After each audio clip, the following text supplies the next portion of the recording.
Shadow Demon.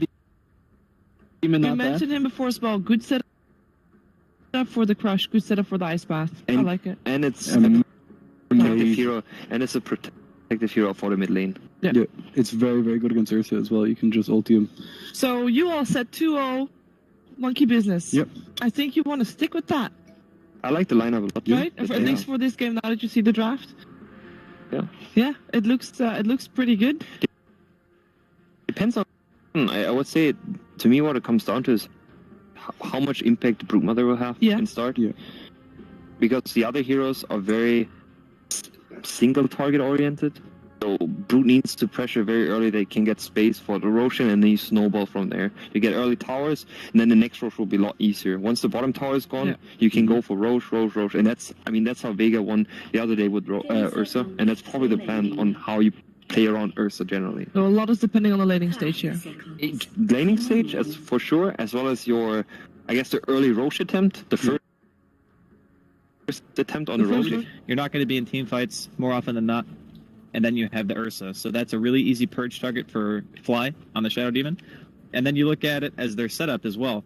It's Disruption, Ice Path, which is great for ganking. So if they ever get to a stage where their safe lane doesn't need help, this dual rotation can actually kill mid, because Wind Ranger is extremely weak to nuke damage.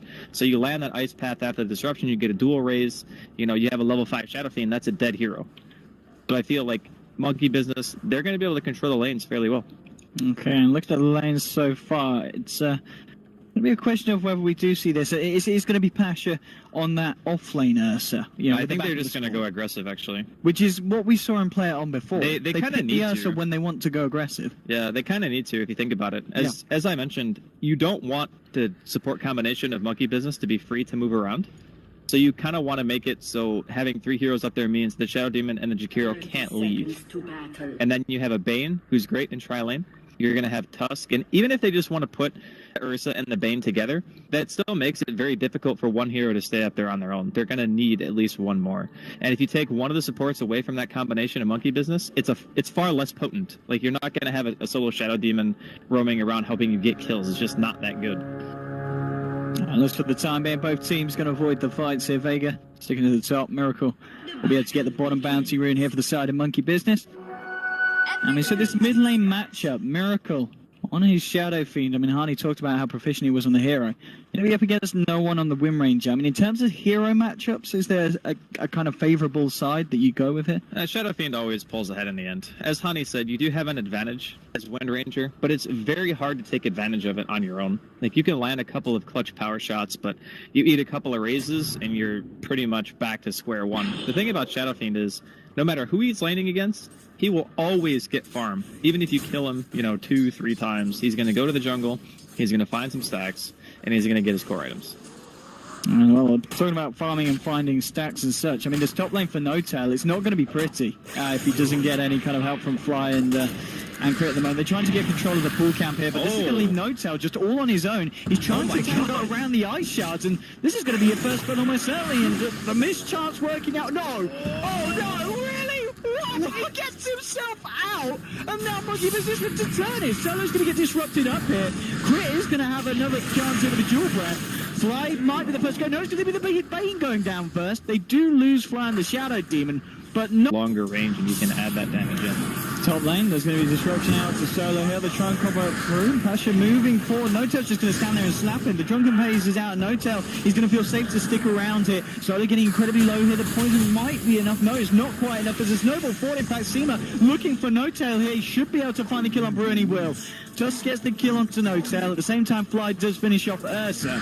So it is both the cores going down in this lane. See if anything else happens here. Solo holding back Fly with a Nightmare.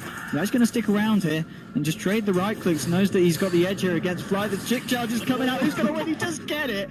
But Fly still gets the kill.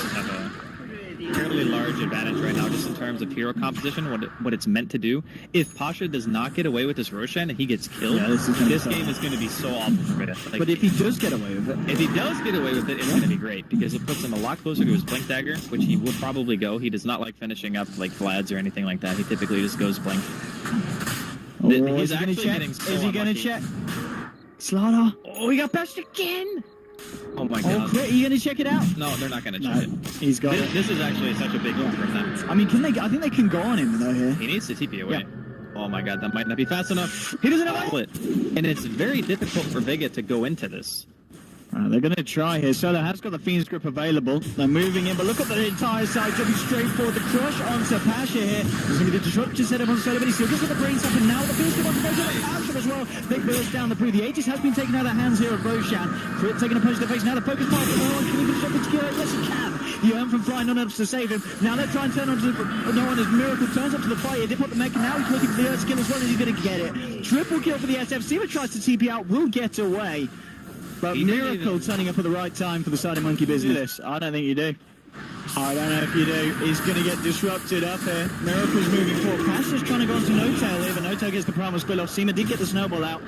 They'll try and chase him down, but he pops the shards here. Solo moving in as well, so you can set anything up with the Nightmare. They hold Seema in place, they'll follow through with the stun. At the same time, Jakira at the top lane actually got the kill onto Brood with the help of the Slardar. Seema will go down here. Second pick off here for the side of MonkeyBusiness. Pasha's trying to clean up Fly here, bringing him low here with a Furious Rights. Will get the kill onto the Shadow Demon. Miracle's going to tick out as well as no one finds the focus fire. Damage issues right now. They certainly do not have the amount of DPS that MonkeyBusiness have. That's for sure at this point. I mean, overall, the farm, you know, the fact that Shadow Fiend's storming ahead. Grass, you know, nothing too major. Top lane. This Brood's got to be careful. The pings are coming out. Fly. There with the good old Slardar. And we'll be ready to jump on him if he comes out too far. And this smoke up from Vega. Be very important that they find something off the back of it. They're going to go into the jungle, and there's a fair few of the side of MonkeyBusiness hanging around. Fly might be the one caught out straight with a blink. They go for Fly. Fly will give it disruption now with the shackle onto the Shadow Demon. Seeing the full force of Vega, and they're just going to play it sensibly here. I like the movement. Like, Vega know that they need to try to do something. They can't just... Solo, can he go for a solo? Oh! Nice. Lol. Really good. Oh, that... Yeah, they're just going to focus fire and break the tower. That is not a bad pickoff for a solo Bane to find. And that also means that Mag's going to be able to pressure top. So even if they rotate to this tier 1 defensive force, they need to make Three-man crush straight onto Solo with the Amplify. That fine one. Miracle's turned up the shackle. Won't latch for no one. Pasha trying to TP out. He's going to make it. The Ursa's out of this one. Can MonkeyBusiness find it? Oh, no, he's not. No, they got it. He got disrupted. They got disrupted. Not bad. Trying to get the crush, but no, the punch from Seema slowing down. The shards as well are nice, but ice on ice action here. And with the Earth Shadow and the Poison ticking him down, they'll get the Seema the Slayer as well. On this one, so it's going to be up for a little while longer. But this is important because look at how much time they're wasting. Miracle, the shards to set it up. Pasha's coming through with Seema as well. Miracle will pop the mech, but the Fiend's Grip's there to follow up. Fly's turned up. Oh, sorry, Moonmeander's turned up here on the Slardar. Miracle will survive here with the defensive disruption. They'd love to try and finish him off, but Miracle's going to get out. They turned it around. They found the kill onto Ursa. Double kill here for the Slardar. They may just even find Seema as well on the tusk. He's thrown up into the air. He will get the snowball out. But I don't know if he escapes from this one, Andy, as he rolls himself in. He tries to find something, but it's going to be MonkeyBusiness finding him. And what a turnaround there from what looked like a pretty nice initiative. You want to show the gem. You want the Brood to see it, so then he's like, oh, they have a gem. Now I have to play, like, super passive, right? That means you can't push in as hard. Like, mentality as the Brood player has got to feel awful, like, knowing that you just can't go. Oh, I'm talking about going. MonkeyBusiness smoked up. This is real bad. Oh, they're ready to contest Roshan. There we go, straight away. No-Tail with the clapping onto Mag. Miracle trying to force back Seema. The shackle won't connect for no one. And now the two-man crush from Moon. Straight onto Solo with a follow by fire. The Requiem from Miracle. No one put the BKB in the focus round to Miracle. He's doing a fair bit of damage here. Now Pat's joined up. They just can't kill anyone. Maybe with the snow, but they can find Miracle. Can they get him? No, he's just going to turn on to Seema, and he's going to kill him. Double kill for No-Tail. There's been a buyback from Solo here on the plane, but they lose Pasha as well. It's an absolute train wreck of a fight here with the side of Vega. Solo's just left to hide in the trees. And the side of MonkeyBusiness will just go for Roche. Shot him, but they still don't have Brood. They do have a Fiend's Grip. They're going to pop it straight away into No-Tail, but the disruption is there from Fly. Beautiful play. They found Solo. They found Pasha as well. It's a double kill for Miracle. The focus fire will finish off No-Tail. So they find something in return, but Miracle just blinks forward. The ice path from Crit sets it all up, and GG well played is called. It's still too much for Vega. MonkeyBusiness in the first game of the series, 25 minutes in, taking it 30-17, and there was just that point, as you said, the blink timing on Slardar for an offlane Slardar on his own against a Brood was pretty insane. I really want to watch that again because I want to understand how he had so much from the Slardar. I mean, overall, MonkeyBusiness. Like, how did Moon have that much? makes no sense. Like, Wow. maybe... He's just, I don't know. he's I'm going a to have to watch magician. it. He could just have been spamming Crush, because he did buy a bottle at one point, right? So Crush He has an did have 8-second the bottle, cooldown. yeah. You can use it fairly often. I think he was also given sentries at one point. So maybe that's why he did so well in the lane. Either way,